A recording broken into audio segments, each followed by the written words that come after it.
Olá, sejam bem-vindos a mais um vídeo do mundo da eletricidade, um canal dedicado a este fantástico ramo do conhecimento. No vídeo anterior, vimos que os nossos hábitos de utilização dos aparelhos em nossas casas são responsáveis por uma boa fatia da conta de energia elétrica. Vimos que algumas mudanças em nosso dia a dia podem fazer uma grande diferença na hora de pagar a conta. Agora, nós iremos detalhar algumas questões muito importantes sobre um dos aparelhos que mais consome energia em nossas casas. E ele é tão relevante que merece um tópico à parte. A história do chuveiro elétrico não é nova, mas foi um aparelho deixado de lado nos países mais ricos, pois estes aparelhos, além de consumirem muita energia, se tornavam perigosos com a tecnologia do início do século XX. Sendo ainda que estes países já tinham outros tipos de aquecimento mais eficientes, já que as baixas temperaturas do hemisfério norte os forçaram a desenvolverem sistemas de aquecimento não só para banho, mas para a casa toda. Com o passar dos anos, esses aparelhos acabaram chegando ao Brasil, mas ainda tinham sérios problemas de funcionamento, que colocavam os usuários em risco de choque elétrico. Era necessário, por exemplo, ligar a água e só depois ligar a energia elétrica do chuveiro. Se esta sequência se alterasse, era praticamente certo a queima do dispositivo. Tudo isso serviu para denegrir a imagem do produto e ele ficar esquecido também por um tempo no Brasil. Mas aqui foi um brasileiro, um paulista chamado Francisco Canhos, que desenvolveu um sistema que resolveu o problema. Tratava-se de uma membrana, ou um diafragma de borracha, que era acionado pela pressão feita na passagem da água. Esse sistema resolveu o problema de funcionamento.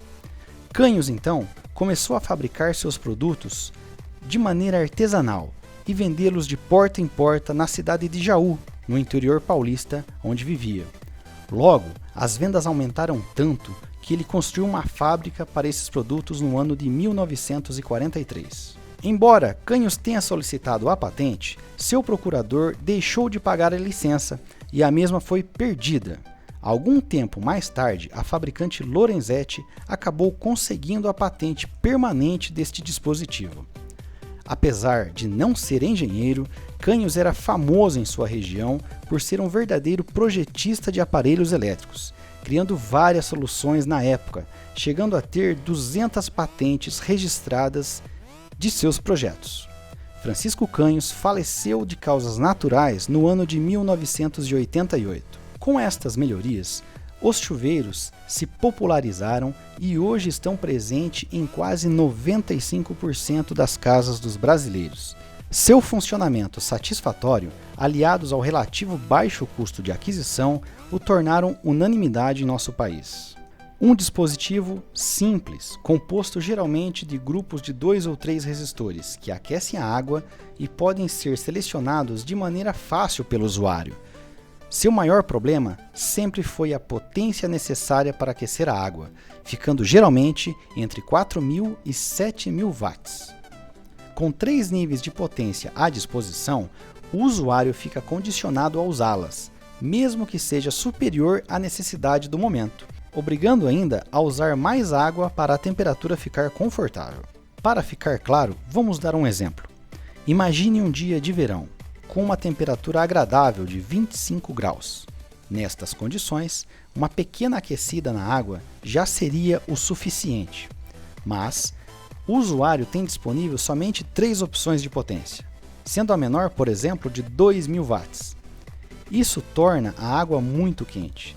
Desta forma, ou a pessoa desliga o chuveiro e toma um banho frio, ou abre todo o registro de água para compensar, tornando o gasto excessivo tanto de energia elétrica quanto de água.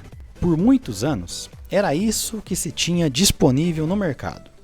Era isso ou instalar um sistema de aquecimento a gás que custava muito mais caro e estava fora da realidade financeira da maioria dos brasileiros. Mas no início do século XXI, a eletrônica foi embarcada nos chuveiros elétricos, trazendo uma situação que o tornou muito mais eficiente.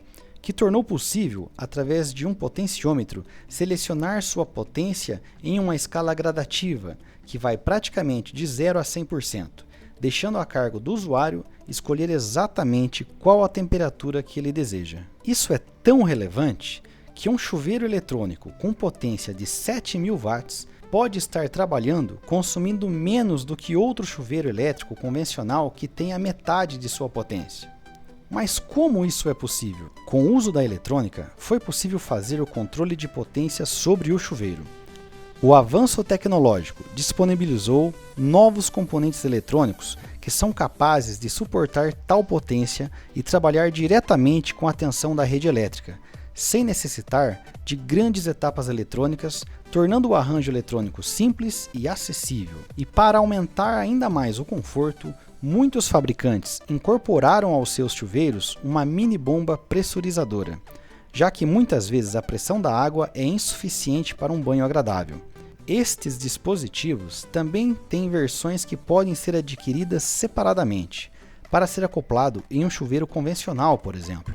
No Brasil, podemos ter instalações elétricas nas casas com tensão de 127 volts ou 220 volts. E a NBR 5410 limitou a potência em função da tensão de trabalho dos equipamentos.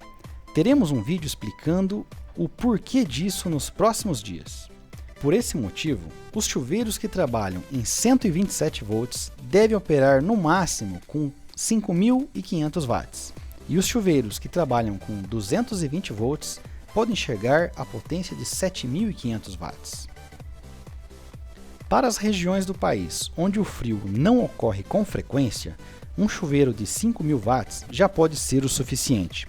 Mas na região sul, onde o frio pode se tornar bem severo, é necessário um chuveiro de potência maior, ou seja, ele deve ser para trabalho em tensão de 220 volts, de modo que possa oferecer 7.500 watts. E é nessa tensão de trabalho em que se encontram a maior parte dos aparelhos para compra atualmente, pois a tensão de 220 oferece uma flexibilidade ao fabricante e acaba tornando a fabricação mais barata, pois como veremos em outro vídeo, com a tensão maior, a corrente elétrica é menor, tornando possível a utilização de condutores e barramentos de menor diâmetro. Dessa forma, para o fabricante que utiliza milhares de metros de cabos todos os dias, significa uma forte economia em seus custos de produção. Como o chuveiro é utilizado em larga escala pelos brasileiros, é bom saber escolher qual tem a maior qualidade, maior conforto e, claro, ofereça maior economia na conta de energia. Desta forma, os chuveiros com controle eletrônico de potência são a melhor opção, pois permitem que utilizemos a potência na faixa ideal de conforto e economia, consumindo somente o necessário de energia elétrica e água.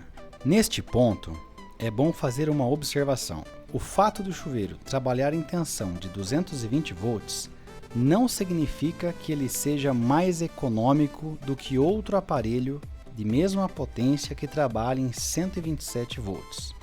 É o controle de potência que permite ao usuário selecionar a melhor temperatura de acordo com sua preferência que o torna mais econômico, pois de nada iria adiantar a pessoa possuir um chuveiro eletrônico de 7.500 watts se esse dispositivo ficar sempre na potência máxima.